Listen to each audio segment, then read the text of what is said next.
Attention dear passengers.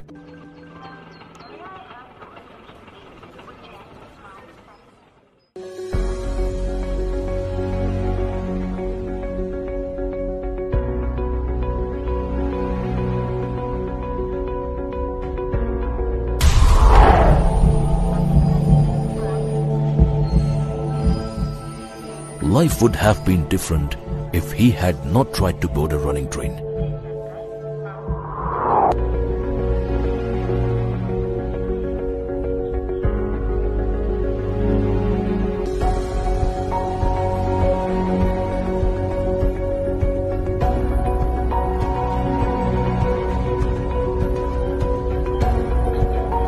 Happiness would still be around if he had used the footover bridge to reach the other platform.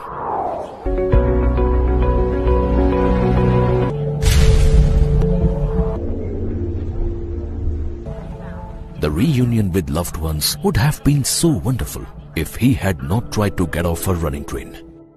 Life and happiness are precious. Don't lose them due to your carelessness. Don't try to get in or out from moving train. Always board train when it is at the platform. Never travel at the door. Don't try to hang at the door of moving train. Always use a footover bridge to cross platform. Always pay attention to the journey on train, on traveling, on your valuables, on the activities at the platform, but never talking on mobile. Don't ever travel without valid ticket. Don't enter platform without platform ticket.